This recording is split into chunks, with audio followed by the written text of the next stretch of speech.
नगर आयुक्त रही हूँ। अब आपकी कविता बालक भी छपने लायक नहीं रही है, तो मर्द के बदौलत मैं आज यह हूँ। तो वही स्वाति का एक बूंद मेरे पति हुए। कवि जितना दुखी होता है। आप प्रेम की बात कर रही थी, प्रेम शक्ति होती है, लेकिन आपके एक किताब का नाम है मोह पाश। पढ़ने वाले अपना समझ। ये देखो शिफालिका वर्मा दो मर्द के बीच में बैठी है। दो अच्छा वही थे वो। फैन कितना याद रख रहे हैं आपके लिए। कनी बैसब ने। अरे वाह। आज के पॉडकास्ट की हमारी जो गेस्ट हैं वो आदरणीय डॉक्टर शिफालिका वर्मा जी हैं। और डॉक्टर शिफालिका वर्मा जी का जो औपचारिक परिचय है मैं बस इतना ही देना चाहूँगी कि मैथिली भाषा की सबसे अधिक पढ़ी जाने वाली लेखिका हैं, लेकिन साथ ही दूसरी तरफ ये ऐसी लेखिका भी हैं जिनकी रचना का ट्रांसलेशन इंग्लैंड के पाठ्यक्रम में पढ़ाया जा रहा है। और जब हम कहते हैं कि कई बार हम मातृभाषा को स्थानीय भाषा भी कह देते हैं, और जो हमारी मैथिली भाषा है वो एक पर्टिकुलर क्षेत्र में बोली जाती है तो बहुत लोग इसे स्थानीय भाषा कह देते हैं, लेकिन इस मातृभाषा को ट्रांसलेशन माध्यम से जो हमारी वैश्विक भाषा है जिसे इंग्लिश कहते हैं हम, वहाँ अपनाया जा रहा है। तो आज डॉक्टर वर्मा से हम लोग बहुत तरह की बातें करेंगे और उनकी रचनाओं के बारे में, उनके अलग अलग विचारों के बारे में जानेंगे। तो और ज़्यादा परिचय नहीं देते हुए मैं सीधे डॉक्टर वर्मा के पास ही चलती हूँ। और आज के पॉडकास्ट में हमारे साथ अनीता मिश्रा जी भी हैं, जो कि खुद मैथिली और हिंदी की बहुत ही प्रतिष्ठित साहित्यकार हैं। अनीता मैम और शिफालिका मैम, आप दोनों का बहुत बहुत स्वागत है और आशा है कि हमें बहुत ही कुछ सीखने को और जानने को मिलेगा आप दोनों के विषय में और शिफालिका मैम आपके विषय में। मैम, आपको एक साहित्यकार के रूप में जाना जाता है, खासकर मैथिली साहित्य। आपने मैथिली, हिंदी, इंग्लिश तीनों भाषा में लिखा है। हाँ, लेकिन मैं जो शुरू करना चाहती हूँ, क्योंकि जब नेट पर आपके बारे में मैं सर्च कर रही थी तो पता चला कि बहुत अलग अलग चीज़ों में आपका योगदान है। तो मैं उस पर तो ज़रूर आऊँगी साहित्य के बारे में, लेकिन मेरा पहला जो मेरा इंटरेस्ट है, पता चला आप जेपी आंदोलन में भी जुड़ी रही हैं। 10 साल तक म्यूनिसिपल कॉरपोरेशन में रही हैं और नगर आयुक्त रही हूँ जी। 10 साल तक सहरसा नगर पालिका की जी इलेक्टेड चुनी गई हूँ इलेक्शन से जी। और ये शायद पहली मेयर थी आप, वो नगर आयुक्त थी सहरसा की। किसमें? सहरसा की आप पहली नगर आयुक्त थी? हाँ, पहली महिला नगर आयुक्त, पहली महिला नगर आयुक्त में थी। आपकी पुस्तक जो है, आपकी साहित्य जो है, लाखों लोगों को प्रेरित कर रहा है। आपको कौन से ऐसे लेखक और कौन सी ऐसी पुस्तक है जो आपको प्रेरित किया? ये तो बहुत बड़ा प्रश्न है, मैं नहीं कह सकती उसके लिए।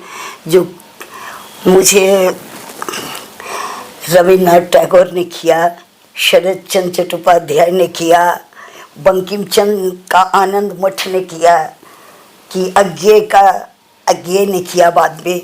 बहुत सारे ऐसे हैं। गुनाहों का देवता की भी मैं पागल थी। तो बहुत सारे ऐसे हैं जो, ये सब पहले की बात है। ये सब जबकि मैं स्कूल में थी तभी मैं पढ़ा करती थी, क्योंकि मेरे पापा की एक अपनी लाइब्रेरी थी। पापा भी साहित्यकार थे, वैसे थे अंग्रेज़ के ज़माने के मजिस्ट्रेट, लेकिन वो साहित्यकार भी थे बहुत, उनको भी हिंदी के थे, लेकिन उनकी अपनी एक लाइब्रेरी थी, पुस्तकालय थे। मैं स्कूल से आती और चुपचाप उस लाइब्रेरी में घुस जाती, ये बस्ता उस्ता रखने के बाद, चुपचाप किताबें उल्टा कर पढ़ती। अब कि नहीं पढ़ना चाहिए था, क्योंकि छोटी थी, क्या मैं शरद को समझती, लेकिन मेरी यही थी। जो मैं इन सब साहित्य के बीच ही बड़ी हुई हूँ, इन सबों के जो अवधारणा। लेकिन आप बड़ी होने से पहले भी आपने लिखना शुरू कर दिया था, जब आपने बचपन उम्र में लिख रही थी। तो शुरुआत के बारे में बताएं कुछ। शुरुआत देखिए, पहले तो मैं हिंदी में ही लिखती थी, मैथिली तो ज़्यादा समझती नहीं थी, जो मैथिली लिखने की भाषा है। तो शायद अपने पिता और पति ने आपको इसके लिए प्रेरित किया था। हाँ, जब मेरी बहन मृणालिका है, अंजू उसका घर का नाम है। मैं पापा हजारीबाग में 5 साल तक पोस्टेड रह गए। मैं स्कूल, मिशन स्कूल से आई तो वहीं पढ़ती थी, चौथा में। जब मैं आई तो 1.5 साल की अंजू बहन मेरी टेका टेगी दे रही थी, बड़ी खूबसूरत थे, बहुत खूबसूरत, गोरी एकदम पूरा सब टकमगाती, दी दी करते, वो दी दी करके जो लिपटी मुझसे, पता नहीं कैसे क्या हुआ। मैं घर जा करके चुपचाप अपना बस रख करके फिर मैंने एक कविता उस पर तुरंत लिख डाली। अंतःकरण से क्या फूटा उस समय के भाव तो आज नहीं याद है मुझे, लेकिन मैंने उस समय जो कविता लिखी वो जरूर याद है। जी, स्वागत है सर। अंजू एक सरल बाला है, स्नेह भरी सुकुमारी है, माँ पापा की बड़ी दुलारी, वाह, नाना नानी की प्यारी है, तितली सी चंचल है वह, फूलों सी है वह सुंदर, चिकने कोमल बाल सदा ही खेला करते हैं मुख पर, गुलाब उसकी दीदी रानी जो ही सखी सहेली है, शेफाली के संतोनित करती वह रंगरेली है। क्योंकि शेफाली मैं जो पढ़ती थी पापा के पुस्तकालय में, उससे मैंने देखा, अरे कवियों के अंत में कवि का नाम लिखा रहता है कविता के अंत में। अच्छा, इसका नाम कट से ये गुलाब जूही ये सब मैंने अपनी कल्पना से फूलों के नाम डाल दिए, क्योंकि मेरा नाम फूलों पर है। तो शेफाली के साथ करती वो रंगरेली है, उस समय लिखा हुआ है, मेरी पहली कविता थी। तो इसमें आपकी उम्र क्या रही होगी दी? इसमें आपकी उम्र क्या रही होगी? उम्र रही होगी, मैं समझती हूँ 10 साल की, 10 साल की होगी।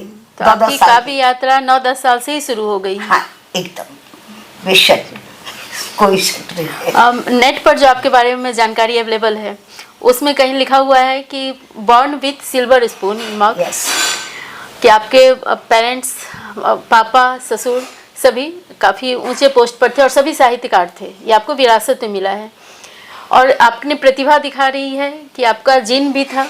लेकिन क्या आपको लगता है कि कुछ स्ट्रगल रहा सोशल के वजह से, या कुछ भी कोई बैरियर आया आपकी लाइफ में? देखिए, मैं तो सच में born with silver spoon don't, इसमें कोई भी शक नहीं है। लेकिन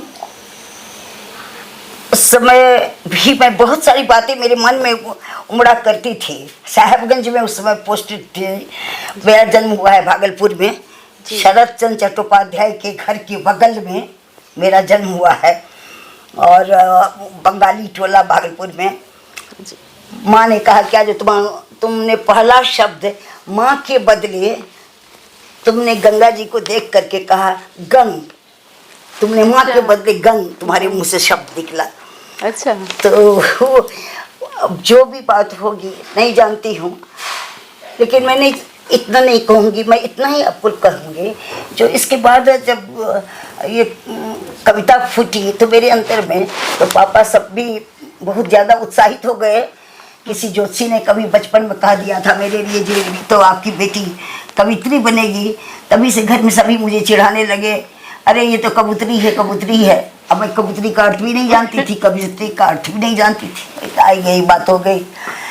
इसके बाद जा कर के फिर छपने लगी, धीरे धीरे बालक चंदा मामा आदि समय मैं छपने लगी। पत्र मित्रता की भी मुझे बहुत आदत थी, जो आज फेसबुक पर काम आ रहा है मुझे। तो ये जो है इस तरह से,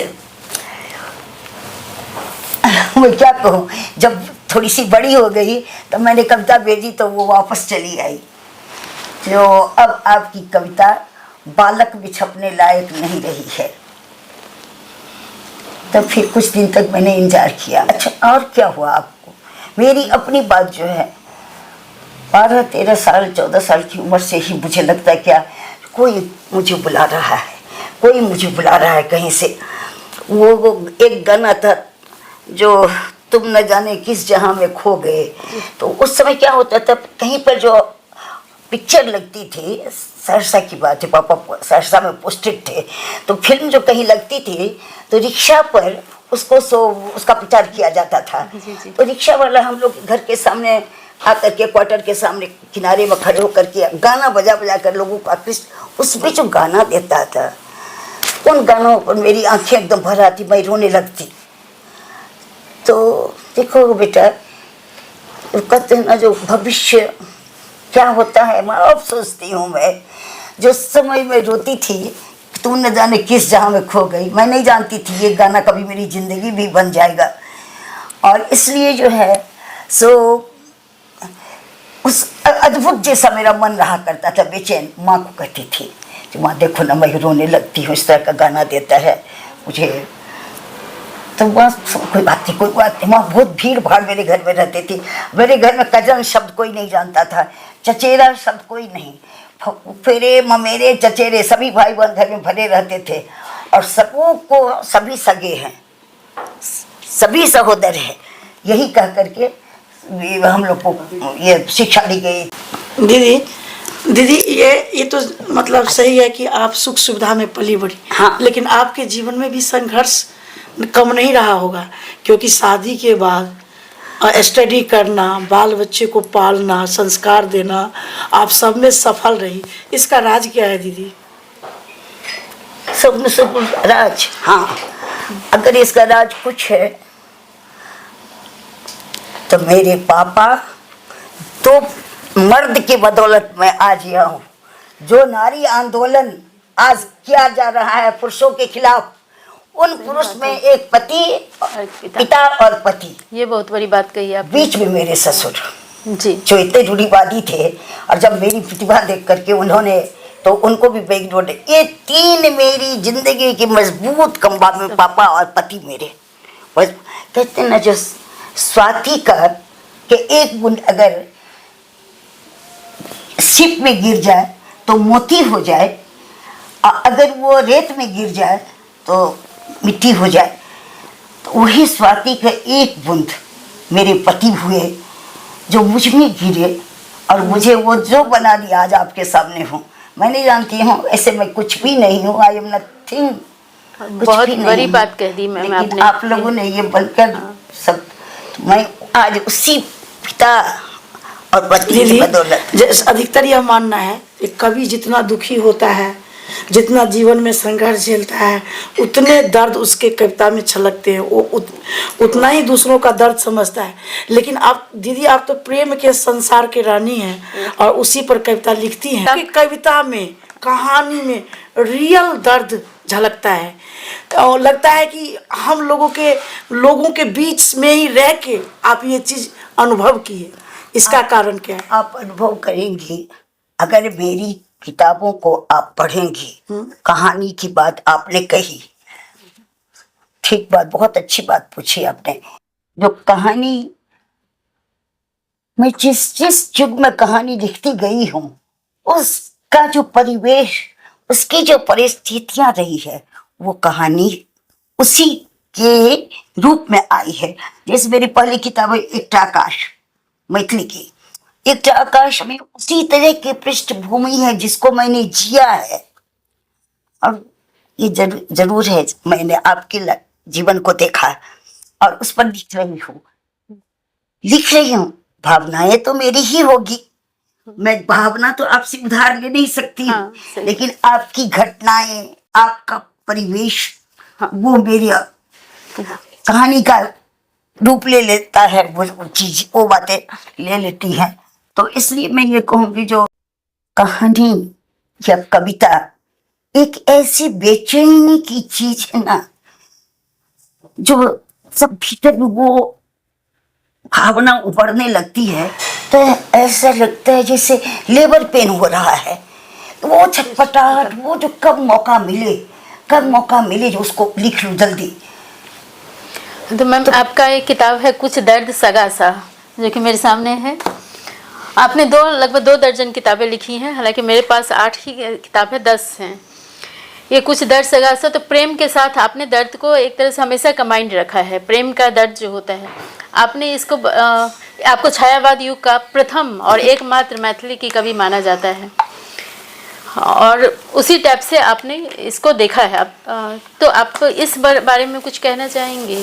फिर आप अपने को यायावरी भी कह रही हैं। प्रेम की जहां तक बात है, प्रेम ये नहीं है जो हम तुमसे प्रेम करते हैं, 2 शरीर मिल जाए प्रेम हो गया, नहीं।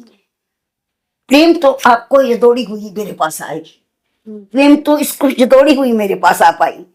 प्रेम इसको कहते हैं प्रेम देने का नाम है, लेने का नहीं। वाह। प्रेम दिया जाता है, प्रेम दे। अगर प्रेम की परिभाषा जाननी हो तो मेरी नाक फांस पढ़िए आप। मेरे पास तो नहीं है जी, मेरे पास है नागफांस। ये नागफांस है। जी है, अच्छा, मैं इसी के बारे में बात करना चाह रही थी। धन्यवाद, राजीव ने किया है, बहुत अच्छा। इसको मेरी हाँ। नागफांस जब मैंने लिखी थी, आपको सच बताऊं, कुछ है उसका लिखा है बाद में मैंने। पति से अलग मेरा कुछ भी नहीं था, उन्होंने ही मुझे प्लॉट दिया जो किस तरह से एक नायिका जो है सो जिससे प्रेम कर, ये उससे कोई प्रेम करता है लेकिन प्रेम को वो समझती है देह की चीज नहीं, प्रेम को वो समझती है स्वर्गीय निधि होती है। प्रेम होता है माँ से, प्रेम होता है बाप से, जिसके लिए लोग दौड़ कर जाता है। प्रेम ऐसी चीज है। प्रेम ये नहीं है जो बाहों में भर करके है, जो मैं तुम्हें बहुत प्यार करता हूँ, मैं तुम्हें नहीं। प्रेम शक्ति है। अगर मुझे इससे प्रेम है, इसका प्रेम ये नहीं मेरे पास आए मेरे पास बैठे, नहीं, इसका प्रेम यही है जो मेरे अंदर में। आप प्रेम की बात कर रही थी, प्रेम शक्ति होती है, लेकिन आपकी एक किताब का नाम है मोह पाश। मोह पाश, बंधन भी होता है, आप इसको कैसे देखती हैं?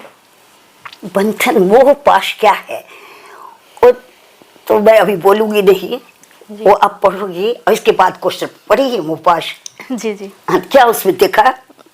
नहीं, मैं आपका भी जानना चाह रही हूँ। मैं मोह पाश का ये रजनीगंधा टाइप का फीलिंग मुझे लगा। एक फीलिंग होती है, वो मुझे अभी जस्ट नहीं याद है कहानी। कितना सुख है हाँ। बंधन में, शायद इसी टाइप की फीलिंग कुछ है। है, कितना सुख है, वो अलग सुख है। जिसे प्राप्त हो जाए तो वो सुख अलग हो, सुख आप होता है। स्वतंत्रता को अलग तरह और से देखें। प्राप्त अगर प्राप्त नहीं हुआ है तो वो भी दुख वही है, दर्द वही है।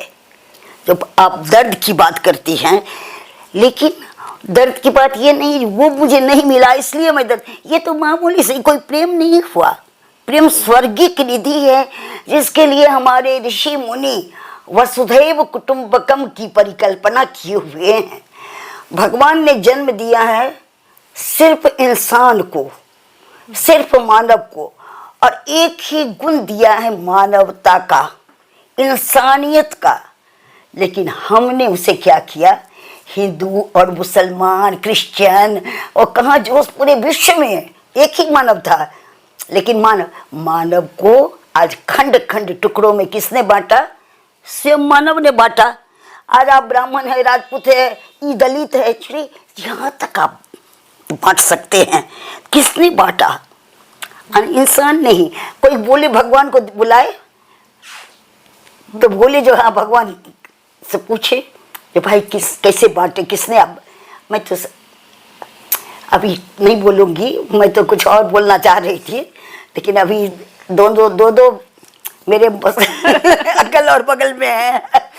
तो मैम आपकी ये जो थोड़ा प्रौढ़ उम्र की आपकी लेखनी है, मोहपाश, नागपाश, ये सब, लेकिन आपकी जो युवा जब आप थी उस समय भी आपकी रचनाओं में प्रौढ़ता दिखती है। इसका एक एग्जाम्पल है मेरे पास, विप्रलब्धा। यस। और विप्रलब्धा के लिए क्रिटिक्स को काफ़ी इसमें तारीफ मिला था और कहा गया था कि युवा पीढ़ी को ये ऐसी रचना है, युवा पीढ़ी इसे सीखेगी। हाँ, रामकुमार वर्मा ने कहा था, डॉक्टर रामकुमार वर्मा ने इलाहाबाद में कहा था जी। हाँ। तो ये आपकी रचनाओं की प्रौढ़ता थी या आपकी फीलिंग की कैसे देखती हैं आप इस चीज को? मैं नहीं जानती हूँ, ये मेरी रचनाओं का मेरी पहली किताब थी विप्रलब्धा जी। मेरे पास तो सब कुछ था, लेकिन जो दर्द था मेरे अंदर में वो मेरे पति जानते थे, और इसलिए आज मैं आगे बढ़ सकी, क्योंकि मेरे प्रेम में जो वो दर्द है और आज तक मैं खोज रही हूँ, आज तक जो मैं आखिर किससे बिछड़ी हूँ। वो पति थे तब भी खोजती थी, लेकिन ये मेरे दर्द को जानते थे। अच्छा, जैसे कि एक शादी में मैं गई, मेरी एक कविता है, रजनी मेरे घर का नाम है।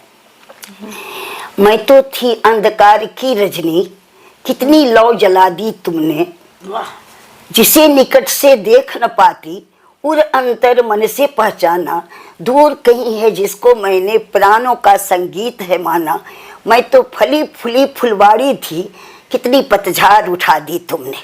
ये मेरी कविता थी, उस समय छपी थी, साप्ताहिक हिंदुस्तान में छपी थी कविता।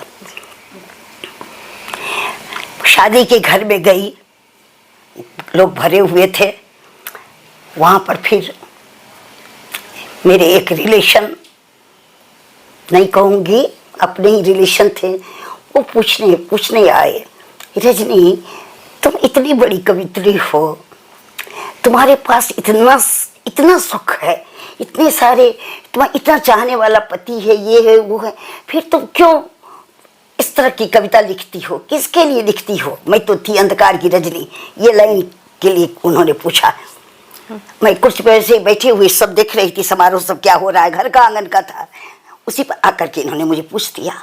अब मेरा सब बनारसी पहना हुआ सब ये लगा जैसे गम से डूब गया, ऐसे दुख से शॉक लग गया मुझे, ऐसे प्रश्न की आदत थी नहीं। फिर इसके बाद ये आए वहाँ, फिर सारे ये घूमते घूमते, क्या हुआ तुमको? मुझे पता नहीं मेरा चेहरा पढ़ने की आदत कैसे थी उनको, क्या हुआ तुमको, काहे उदास हो? तो मुझे देखिए ना, वो उन्होंने ऐसे ऐसे पूछ दिया है, ऐसे ऐसे मामा ने पूछ दिया है जैसे। तो बोले क्या इसके लिए तुम दुखी हो जाती हो?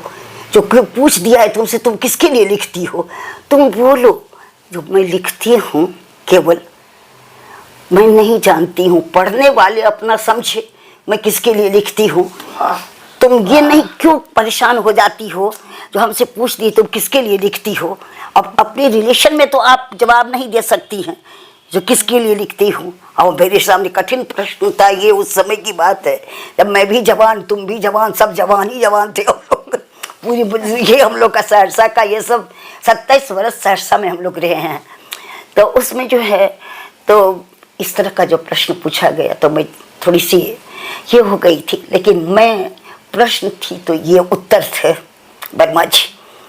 तब उन्होंने मुझे ये कहा, तब मैंने आज तक उनके इस उत्तर को, कोई मुझसे पूछता है, फेसबुक पर भी कोई पूछता है कुछ इस तरह की बातें, तो मैं यही कहती हूँ, मैं तो लिखती हूँ लेकिन आप किस भाव से लेते हैं, को पढ़ने वाला अपने मन से पढ़ता है ना, मैं उसको अपना हृदय कैसे दे दूँ, दैट्स ऑल, यही कहती हूँ बस। तो यही बात है। मैं प्रश्न थी वो उत्तर थे, ये है प्रेम की असली परिभाषा। हाँ बस, जिसे मेरे पापा समझते थे, जिसे मेरे पति समझते थे और जिसे आज मेरे बच्चे समझते हैं। इसलिए देखिए बात क्या होती है, आपको बोलूँ मैं, जो आज मेरे बच्चे पूछते जो क्यों मम्मी सब ऐसा क्यों लिखती है, नेवर। 6 बच्चे मेरे हैं, दामाद हैं, बहू है, मैं सबको ये कहती हूँ, जो दुनिया में जो सबसे अच्छा लड़का पैदा हुआ मेरा दामाद बन के आया, और जो सबसे अच्छी बेटियां पैदा हुई मेरी बहू बन के आई। तो यही कहती हूँ, क्योंकि इस बच्चे अपनी माँ को समझे, जो माँ ऐसा क्यों लिखती है। मैं डर गई थी जब ये चले गए, आज 24 साल हो गए इनको गए हुए, मैं डरती थी जो अब जो मैं लिखती रहूँगी तो मेरी तो पहले की कविता सब थी, कहीं बच्चे सब क्रॉस करने लगे मुझे। जब घर में मुझे इसने एक ने प्रश्न कर दिया इनके सामने ही, तो अब, लेकिन बाप रे बाप, भगवान की कृपा है, बहुत बहुत कृपा है भगवान की, जो मैं आज इन बच्चों ने मेरे दर्द को, मेरे हृदय को, कोई नहीं जानते ये लोग पापा के लिए इतना कुछ नहीं जानते, जो मम्मी का यही हृदय है, मम्मी का यही भगवान की कृपा है, संस्कार हृदय में, संस्कार माता पिता से आया हुआ है। बस एकदम सब जो है ना, सब यही समझते, इसीलिए आज मैं जिंदा हूँ, खुश हूँ, बीमार रहते भी खुश हूँ। तो मुझे, मैं कहती हूँ, मैं बेटा, मैं हाड़ मांस की नहीं बनी हूँ, मैं प्रेम से बनी हूँ। मेरे पूरे हृदय में केवल प्रेम है। कोई चीर करके देख ले तो मेरे हृदय में प्रेम, लेकिन चीर करके वही देखे जिसके पास प्रेम होगा, वही नहीं समझेगा प्रेम है। Love begets love. तो इसलिए जो है सो प्रेम जो है इतनी बड़ी चीज है, और मेरे बच्चे समझते हैं, मेरी उनका परिवार, इवन कि उनका परिवार, उनके बच्चे, जितना ये हमसे प्यार करती है, इससे कहीं ज्यादा इसके बच्चे हमसे कहीं ज़्यादा इन बच्चों के बच्चे एक एक चीज़, बेटा मेरी कभी पढ़ोगी किताबें कभी तो देखोगी उन लोगों का लिखा अपनी दादी के लिए, अपनी नानी के लिए, इतना love, only love, only love. एक पत्रों का एक पत्रावली है, पत्रों का एक संग्रह, ये आखर आखर प्रीत मैथिली भाषा में है। यस। उसमें ये सारे प्रीत शायद झलकता है। आपके पास है क्या? मेरे पास है, मैंने पढ़ा है। मेरे पास नहीं है।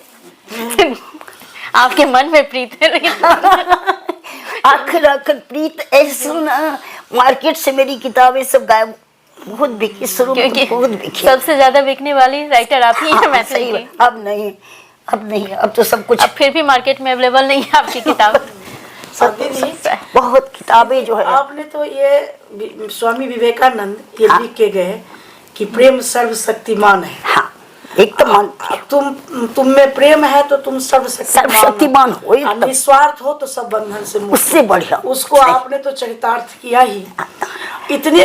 लेकिन दीदी एक बात बहुत आश्चर्य हो रहा है हमें कि आप शहर में पली बढ़ी, ससुराल में जाके देहात में रही, अब तब आप एक संयुक्त परिवार में रह के और सब कुछ फर्ज निभा के इतना मतलब प्रेममय वातावरण आप कर दिए, सबके दिल में आप बस गई।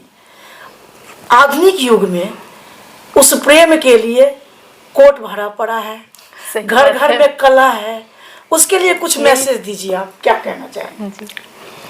देखिए वातावरण बहुत बदल गया है, परिवर्तन इतनी थी, परिवर्तन हर युग में होता था, हम लोग के युग में भी परिवर्तन होता था बहुत, लेकिन इस बार जो ये परिवर्तन हुआ है ग्लोबल, जो समूचा विश्व एक गांव बनकर रह गया है। हम जितना ज़्यादा साइंस की तरफ पढ़ते जा रहे हैं ना, एक एक जहाँ चिट्ठी पत्री पर हम लोग करते थे, आज वहाँ लिखा बहुत अच्छा, किसी का पढ़े थे इसका ये बहुत, अरे बोल अभी भी जिंदा है, गुलजार जी, अभी देखा है ना, हाँ। देखा है फेसबुक पर मैंने, अब एक चुटकी से उसको डिलीट कर देते हैं। जो लिखा पढ़ा था वो चिट्ठियों की बात चली गई, जिसे बार बार पढ़ते थे, लेकिन आज हम इतनी चीज लिखते हैं लेकिन तुरंत डिलीट कर देते हैं, एक चुटकी पर डिलीट कर देते हैं। तो हम इस जमाना में आज बहुत बड़े परिवर्तन के दौर से हम गुजर रहे हैं। आज हम पर देखिए, जितनी हमारी परंपराएं थी, हमारी गांव घर की बात आप कीजिए ना, आप उन सब परिवर्तन को आप देखिए जो आप नहीं रोक सकती हैं।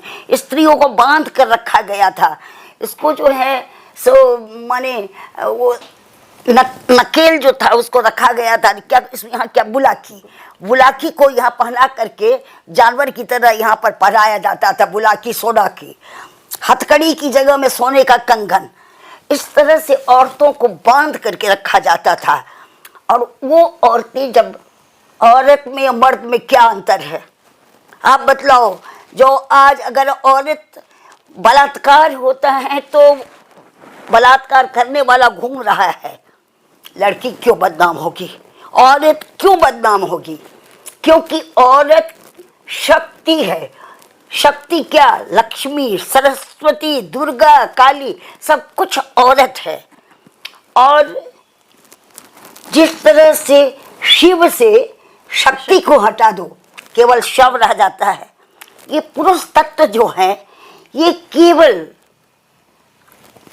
शव है, उनकी शक्ति हम ही लोग हैं। स्त्रियां शक्ति हैं, लेकिन हम लोग को जिस तरह से स्त्रियों को ये बनाकर पूरे विश्व में स्त्रियों को बंदी बना करके रखा गया इस तरह से, तब ना इंटरनेशनल वुमेन्स डे और क्या क्या डे हुआ है। तो इस तरह से नारियों को शुरू से ही बांध करके रखा गया है। पुरुष अलग है, मर्द अलग है। ये नहीं है इंग्लैंड अमेरिका में लोग आधे वस्त्र पहनते, वहाँ भी यही है।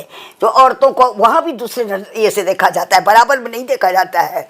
लेकिन अभी आपकी इन बातों से मुझे याद आया कि हम आपको साहित्यकार के रूप में जानते हैं, लेकिन आप एक सामाजिक कार्यकर्ता भी हैं, समाज सुधारक भी रही हैं और यंग एज से रही हैं, क्योंकि इसलिए कहा जाता है कि आपका बर्थ भी हुआ है अगस्त क्रांति के दिन, 9 अगस्त को हुआ है।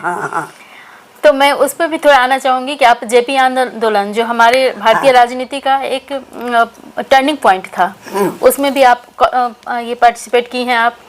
उसके बाद आपका मैं एक जानती हूँ दहेज मुक्ति भारत में भी आप अभियान से जुड़ी रही हैं। और बाकी आपके साहित्यिक प्रोग्राम के अलावा भी आप जो आपकी ये नगर पालिका में तो थी ही सहरसा में, वहाँ भी आप बोर्ड में थी, और भी बहुत सारे जगह पर जहाँ तक मुझे पता है कि आप रही हैं सदस्य और एक्टिव रूप से पार्टिसिपेट की हैं इसमें। ये नहीं है कि एक सेलिब्रिटी बनने के बाद आपने किया है। तो मुझे इस क्षेत्र के बारे में थोड़ा सा बताएं, क्योंकि करना एक फीलिंग है लेकिन उसको आपने कार्य रूप में परिणत किया है। मैंने कहा ना, नारी का पहले जेपी आंदोलन की बात, तो जेपी आंदोलन में मैंने सहरसा में शहर की तरह था, सहरसा जिला, सहरसा कमिश्नरी, लेकिन जस्ट लाइक शहर की तरह, शहर नहीं, वहाँ की लोगों की मानसिकता, वहाँ के लोगों की नज़रें, आदमी की औरत के कपड़े को भेद करके एक्सरे करके देखती थी। इस तरह की, अरे वो बाजार गई, मेरे हस्बैंड चलो मार्केट चलते चूड़ी पहनने, हम बोलते नहीं जाएंगे, यहाँ पर लोग औरत मर्द साथ साथ पति पत्नी नहीं निकलते हैं, चलो तुम। बस चुप, उनके साथ जाती थी चूड़ी पहनने के लिए। शेफालिका वर्मा, मेरा भाई आया, मेरा छोटा भाई अपना, तो रिक्शा का था, इधर एक तरफ भाई बैठे, एक तरफ पतिदेव बैठे, बीच में मैं थी। हम लोग कहीं जा रहे हैं, रिक्शा, ये देखो शेफालिका वर्मा दो मर्द के बीच में बैठी है, इस तरह की मानसिकता थी। और पति के साथ भी जाते थे तो यही चीज़ थी। मैंने कहा ना, मेरा किस्त जीवन पढ़ोगी बेटा, आप तो देखना, उसमें मैंने अपनी सारी चीज़ें करीब कोशिश की है। तो ऐसी मानसिकता में रात औरतों के लिए थी। और मुझे इससे बड़ा, जब मैं ससुराल गई, मैंने ससुराल में देखा जो संयुक्त परिवार, 40 आदमी के परिवार में मेरी शादी हुई, सबसे बड़ी बहू, 4 सास और 3 ससुर, भरा हुआ बाल बच्चे सब भरे हुए, ननद सब भरी हुई, 3 की शादी हो गई थी और सब बच्चे सब थे। वहाँ मेरी शादी हुई। तो मैंने देखा क्या, जो कि वहाँ पर औरतों के लिए टर्निंग पॉइंट मेरे दिल का जो है, ये सबसे बड़ी बात रही औरतों के प्रति क्रांति। मैंने देखा जो कि बाबूजी सब सारे मर्द हैं, सुबह चले जाते हैं दलान पर, उन लोगों के लिए चाय बनती है, वो लोग सब कोई दलान पर अपना चाय पीते हैं, औरत सब अपना इधर घर में एज यूजुअल, कोई दुख नहीं।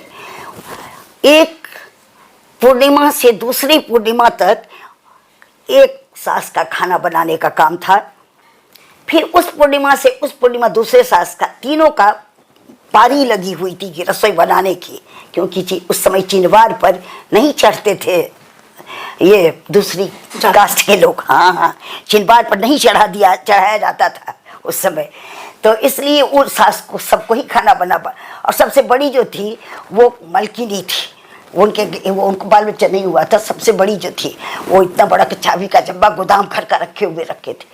तो कभी कभी मैं गोदाम घर में जो जाती लेटने के लिए, तो मुझे लगता जो माँ सब इतनी अच्छी हैं, सब मेरे साथ सब इतनी अच्छी, इतना कार्य कुशल, सब चीज़। इस नौकर चाकर तो भरे रहते थे सब सास के साथ, जिसका भी रहे नौकर चाकर भरे हैं, लेकिन किसी को कुछ नहीं, माने कोई भी अहमियत नहीं। अब बाबूजी सबकी इतनी अहमियत थी, बड़े बड़े जमींदार में नाम है उनका, हो गया।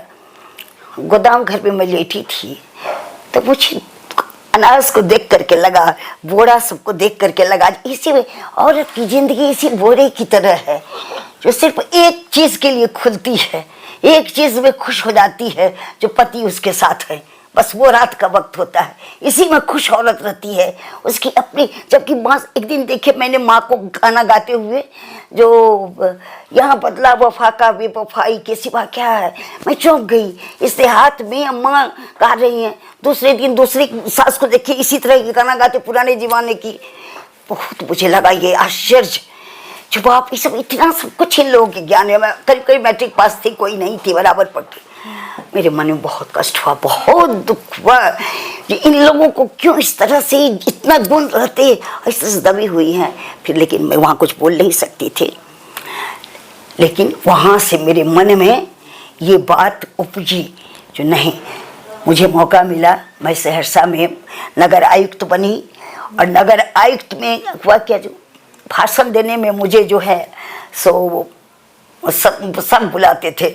जो वो नगर आयुक्त बनने के बाद जो कोई भी मिनिस्टर आए, किसी पार्टी के आए, शेफालिका वर्मा को बुलाया जाए भाषण देने के लिए, तो मैं बस उसी भाषण के माध्यम से मुझे नारी मुक्ति आंदोलन का भीतर से मैंने कहा नारियों के लिए। इसके बाद जब जेपी आए तो घर से कोई नारी जो बाहर नहीं निकलती थी, जिसके डर से मुझे कोई नहीं निकलने देता था, वो नारियों को मैंने बाहर निकाला, अपने अस्तित्व के लिए लड़ो।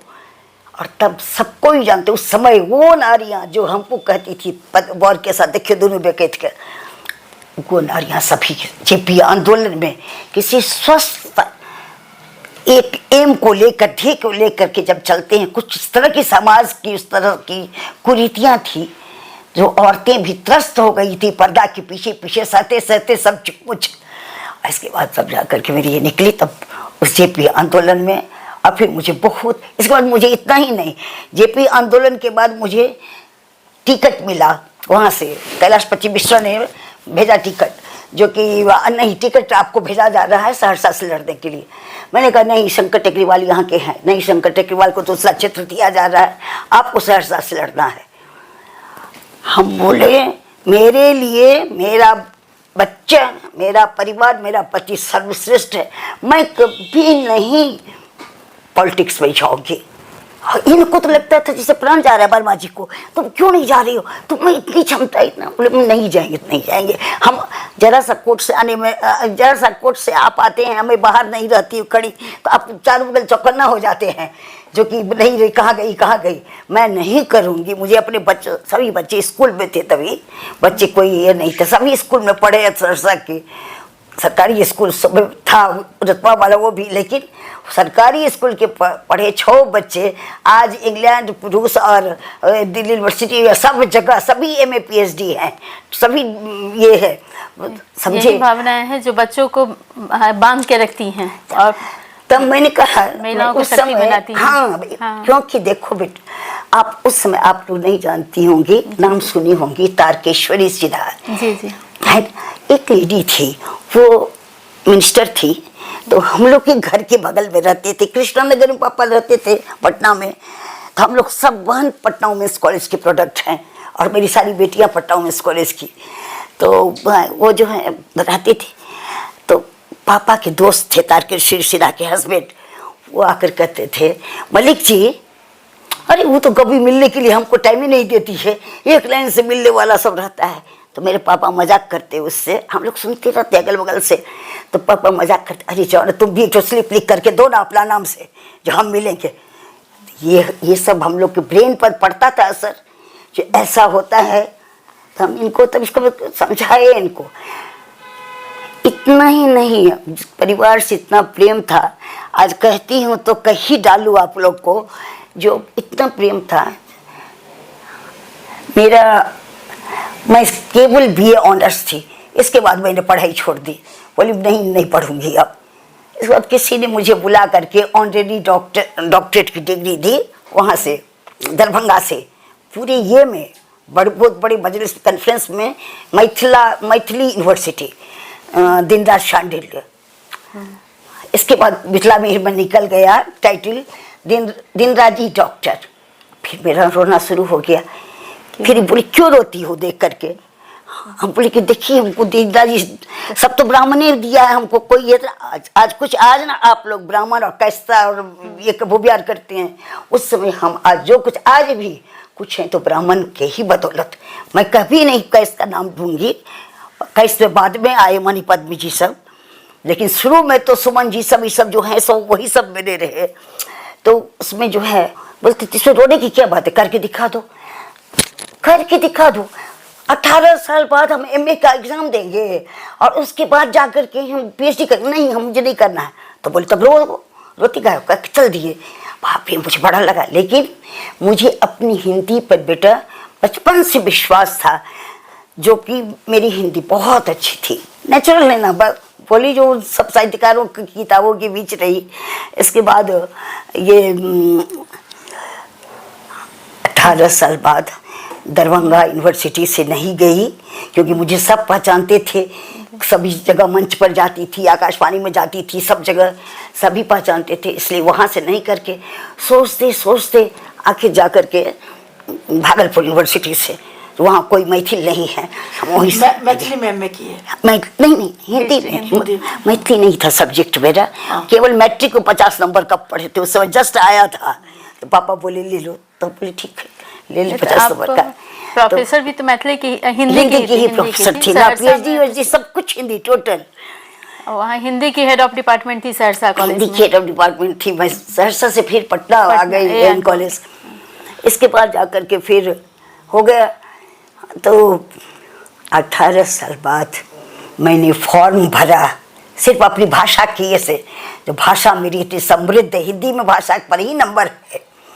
बस इसके बाद चुपचाप ऐसे ये जाती थी, स्टीमर से भागलपुर उतरती थी, फिर वहाँ परीक्षा दे करके फिर 7 दिन बाद घर लौटती थी, जो मेरे बच्चे से वहाँ। इस तरह का मैंने संघर्ष की जो बात पूछी, ऐसे ही नहीं बैठे बैठे कुछ नहीं मिलता है, आदमी जब संघर्ष करता है ना बेटा तब भी कुछ प्राप्त करता है, नहीं तो ये जब आते जाते अंत में वहाँ कौन मिल गया, फर्स्ट डे एग्ज़ाम देने गया, 18 साल बाद जानती हो कैसी मानसिकता रही होगी, जो एग्ज़ाम नहीं बनकर बैठने के लिए गई, तो पता नहीं क्या सोचते सोचते मैं ऐसे पूछ बैठी उससे इन्विजिलेटर से, जो ये क्या इसमें तो देवनागरी लिपि ही न लिखी जाएगी, बस ये जो पूछ लिया मैंने, उन्होंने कहा क्या हाँ, कैसे कैसे लोग चले आते हैं परीक्षा देने, हाँ कह दिया, इस पर आगे बढ़ गए कहते कहते। अब इसके बाद जो मेरी स्थिति हुई बेटा, बहुत देर तक तो मेरी एकदम मन हलचल हो गया मेरा, लेकिन फिर मन को शांत किए, फिर मैंने जो किया, और हम लास्ट में कॉपी उनको हाथ में दे करके, जो अगर इसमें हर्षिकार दीर्घिकार किसी चीज़ की एक भी गलती होगी तो मैं आगे से एग्ज़ाम नहीं दूंगी, क्या तुम चली आई। खैर ये कॉन्फिडेंस होता है, और ये स्ट्रगल केवल उसी को नहीं फायदा करता, आपका लोग स्ट्रगल बस जो हम लोग को आज काम आ रहा है, बस उसी से वो हाँ। इसके लिए बेटा बहुत, और जो शक्ति नारी में है वो नहीं, तुम शक्ति भी तुम ही पुरुष को दे सकती हो, पुरुष को आगे जो बढ़ाना चाहोगे, बेटा को, पति को, भाई को, किसी को, तो तुम ही शक्ति दोगी, या दोस्त को। आज दोस्त भी तो आज अपने होते हैं, थोड़ी ही दोस्त को लोग पकड़ ले, किसी को भी अगर दोगी तो तुम ही शक्ति देकर आगे बढ़ा सकती हो। तो इसके बाद जा करके फिर क्या हो गया, बीच में एक कवि सम्मेलन अब बोल दिए थे, एक हम अपनी जिस समय की ये बात है, आपने उस समय आप ऑलरेडी लिखी रही थी आप एकदम, और वहाँ मेरे जेठ जो थे, उस समय आप हिंदी में लिख रही थी, उस समय तक तो आप हिंदी में लिख रही होंगी? नहीं मैथिली में, मैथिली एकदम स्थापित कवित्री हो चुकी थी। हिंदी में तो मैं लिखती ही रही, जो साप्ताहिक हिंदुस्तान सब में, कादम्बिनी सब में, हर जगह मेरी कविता छपी, कहानी छपी। मैं सारिका की कहानी अभी भी मेरे पास पड़ी है कहीं।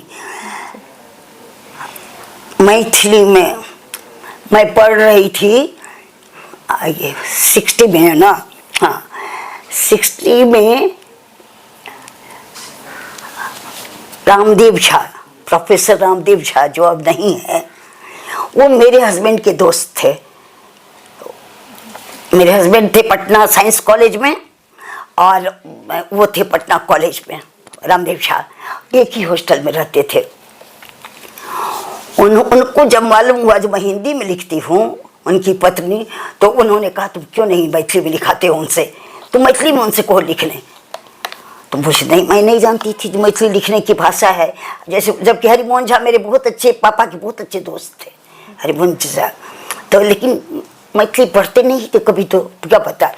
इसके बाद जाकर कुछ नहीं, बस आप कितना सुनोगी, ये इतनी लंबी जिंदगी की कहानी भी बहुत लंबी है, लेकिन नटनशल में थोड़ा सा जो बस कुछ नहीं, बस वो जो है इसका प्रभाव भी बहुत लंबी है, इसलिए पूरा सुनना चाह रहे हैं हम लोग। नहीं, कोई बात नहीं है।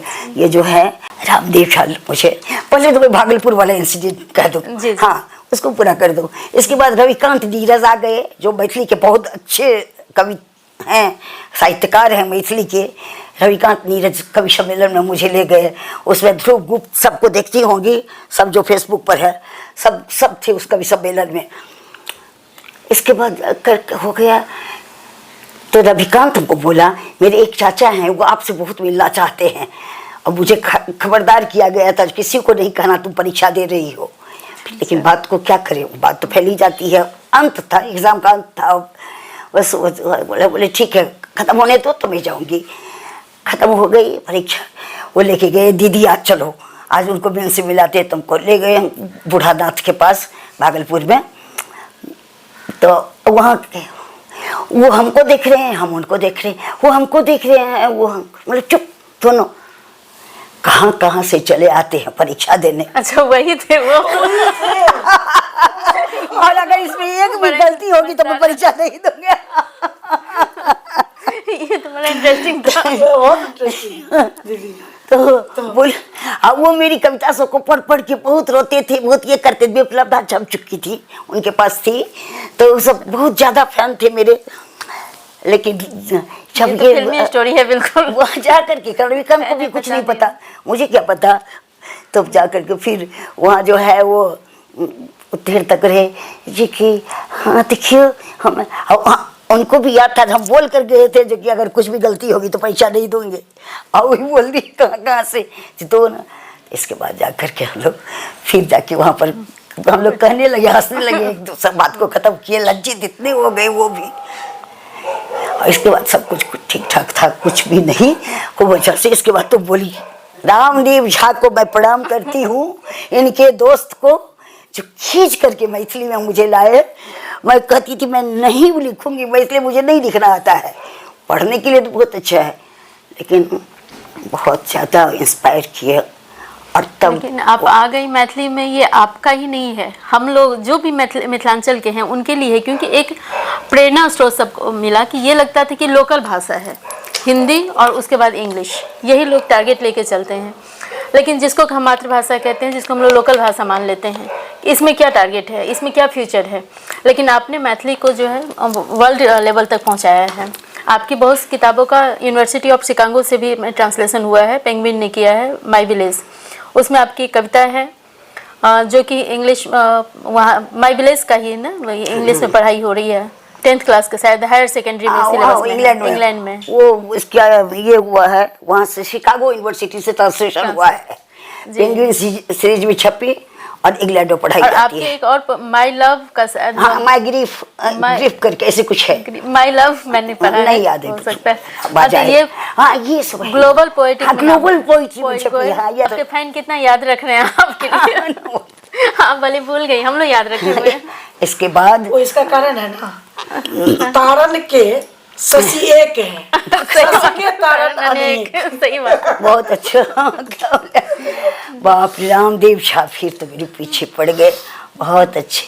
आज मैं कुछ भी मैथिली में हूँ तो कभी नहीं उस आदमी को भूल सकती हूँ।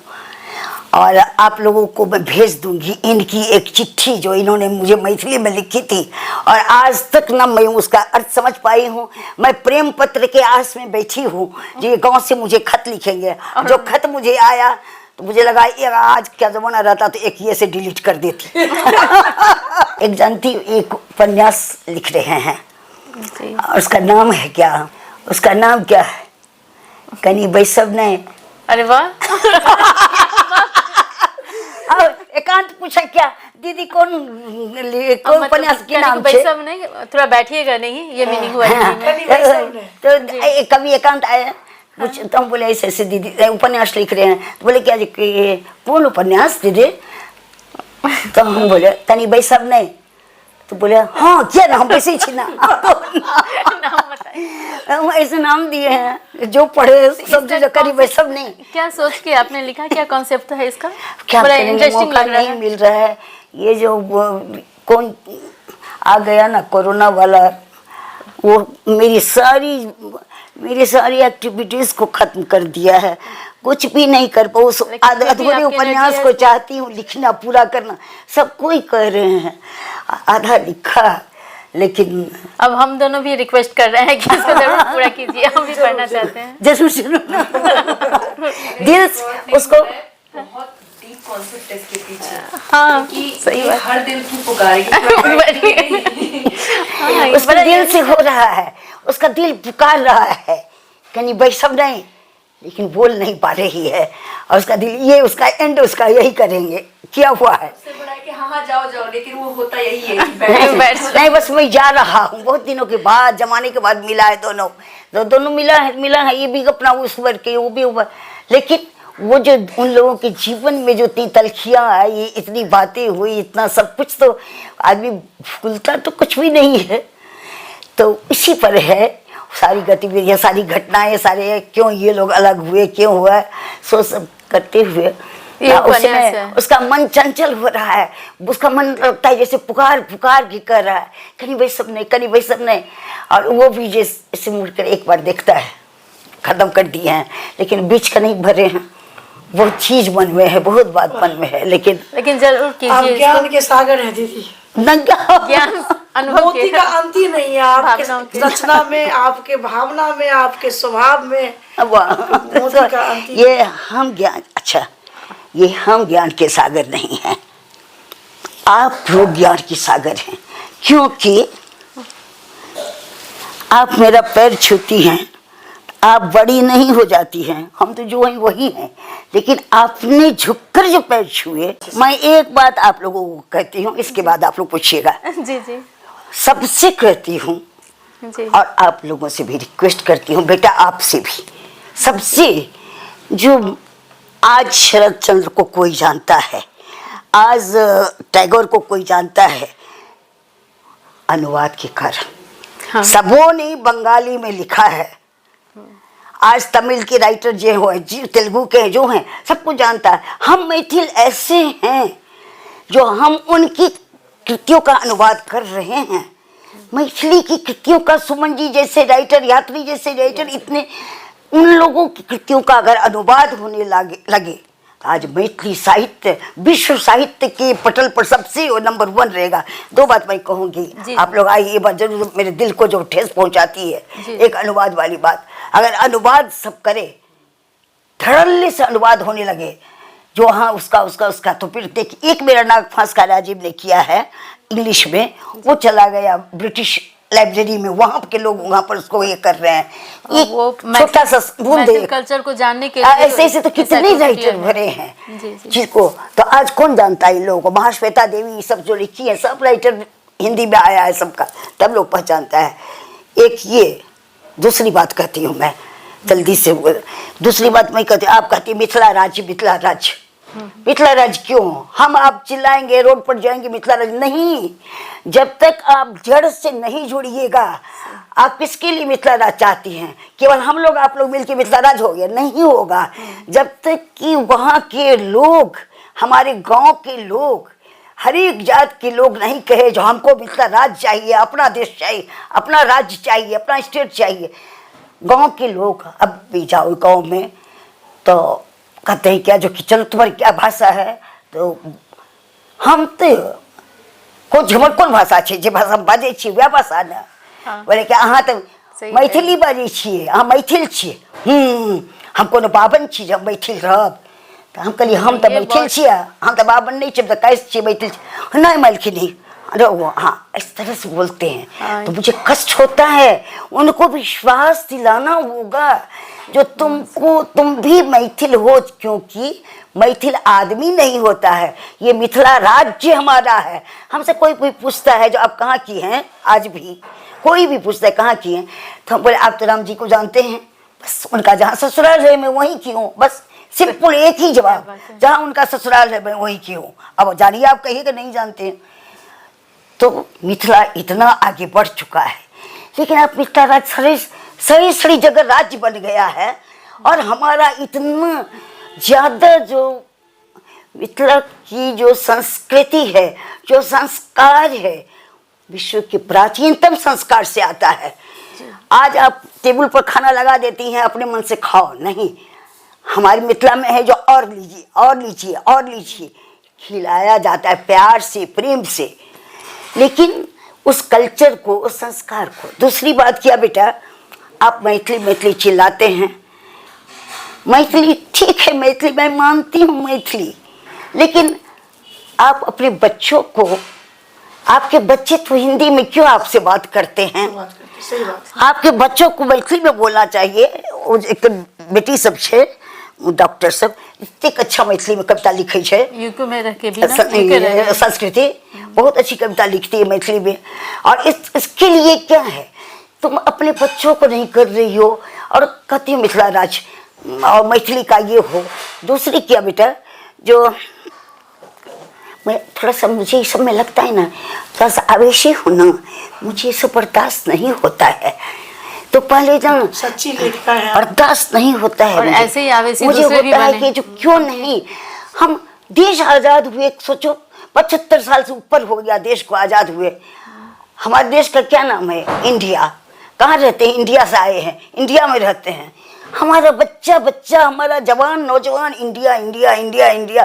क्यों इंडिया? इंडिया को तो तुमने भगा दिया, फिर इंडिया अपना देश तक अपना नाम नहीं हो सका, भारतवर्ष हिंदुस्तान नहीं बोल सकते हो और तुम इंडिया इंडिया करते हो। हमारा छोटा बच्चा भी बोलता है इंडिया इंडिया। ये छोटा सड़क पर जा रहा है बच्चा मजदूर का, वो भी चिल्लाता है हमारा इंडिया है, हमारा इंडिया है। इस तरह से ये नहीं होता है, ऐसे नहीं होता है। ऊपर ही ऊपर कोई चीज़ को चाहिएगा, नहीं होता है। आप जब तक किसी चीज़ की गहराई में नहीं, जड़ में नहीं जाइएगा, तब तक कुछ भी पल्लवित पुष्पित आपका नहीं होगा। न मिथिला राज बनेगा, न कुछ नहीं। मिथिला राज 4 आदमी के कहने से हम कहा गया मैथिली लिखने, हमने कहा मुझे तो भऽ गेलै लऽ लेलकै, नहीं आबैए, हम तो सहरसा के छी, भए गेलै लए लेलकै खा लेलकै। तो हमारी बहन, फूफेरी बहन की शादी हुई मणिपद्म के घर में, तो बोली क्या जो कि माँ भात भए गेलै। तो अब सब ननद हंसती, जो कनिया के भए चलि गेलै, भए गेलै, कनिया के भए चलि गेलै। मतलब उच्चारण का अंतर है, भ और भय। हम भऽ गेलै करके, मेरे हस्बैंड पूरा उसमें, रामदेव जी की बात थी, मैं मैथिली में लिखती थी, वो शुद्ध कर देते थे और निकलती रहती थी अपना।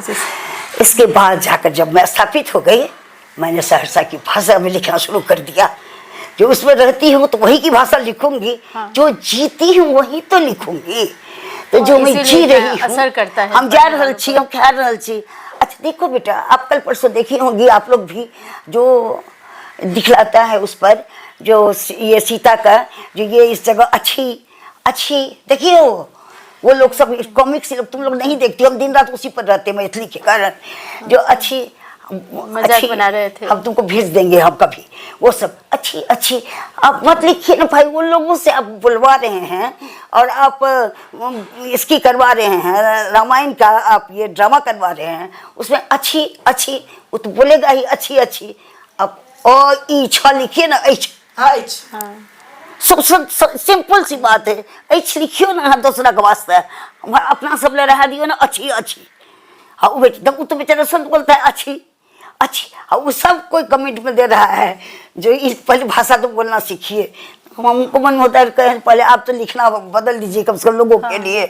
हम बहुत क्रांतिकारी हैं इस मामले में। मेरे घर में दहेज का गोमांस समझा जाता है, दहेज लेना और देना दोनों गोमांस। जिसके यहाँ मेरी किसी बेटी बहन में नहीं लिया गया है दहेज, और न मैं किसी बेटा बेटी में दहेज, और न कोई मांग। और क्या कहते हैं, जो दहेज लेता है हम लोग को मालूम हो जाता है, हम लोग उसके घर शादी में नहीं जाते हैं। तीसरी बात क्या, हम दहेज, ये अभी बोली ना, दहेज था कि ये है सहरसा में हम लोग का अपना था दहेज का इंटरनेशनल ये नारी संगठन था।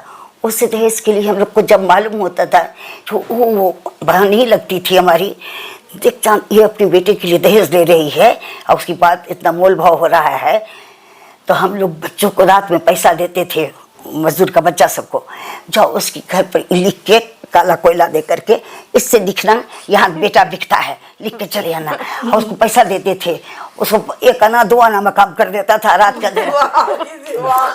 भोरे उठती थी दीदी मेरी, हम तभी साहित्य लिखना समझते, जरूर रजनिया के काम है, यह लिखला कवि रजनिया काम है। तो बोलते थे एकदम इनोसेंट होकर के। और लोग तो जानती थी जो दहेज इतनी बड़ी सशक्त लेखिका है, क्योंकि जो सोच है वो मतलब केवल लिखना नहीं, पालन भी होना चाहिए। देखो, हाथी चले बाजार, कुत्ता भूखे 1000। हम लोग पहले चलते थे ऐसे, मर्द जा रहा है, थोड़ा सा किनारे हो जाते थे, थोड़ा सा इधर से किनारे हो जाते थे। तो डांटते थे मेरे पतिदेव, जो ट्रेन में चढ़ रही हो, वो चढ़ेगा तब ना, तुम बैठी रहो, वो चढ़ गया तब धक्का देकर के चढ़, वो धक्का देकर चढ़ेगा, तुम क्यों नहीं धक्का देकर चढ़ोगी? तब धक्का देकर हम लोग चढ़ना सीख गए। मतलब उच्च विचार उनके। अपने बेटियों को चढ़ाना सिखाए, जो दूसरे से नहीं चढ़ो तुम। इसके बाद कॉपी जांचते थे, कॉपी जांचते थे, लास्ट पैसा मिलने वाला होता था। अब हम लोग को तो भाई सब लेडीज सबको रहता था घर जाने की चिंता, वहाँ पे सब मर्द सब चला गया है, सिपालिका जी कैसे जाएंगे, वहाँ देखिए काउंटर पर भरा है। बोले बेटा आप तो रहो, मैं तो चली, अकेले ही जाऊँगी लेकिन अपना लेकर आऊँगी। Excuse me excuse me excuse me करते करते चली जाती थी काउंटर पर। बस पीछे पीछे, जिसको मेरी तरह मजबूरी रहती थी, पीछे पीछे 2-3 चली आती थी। इसके बाद जाकर के वो लोग जैसे ही देखते तो लेडीज फर्स्ट सब जगह होता था, किनारे हट जाती, अपना पेमेंट लेती, लेके चले आती।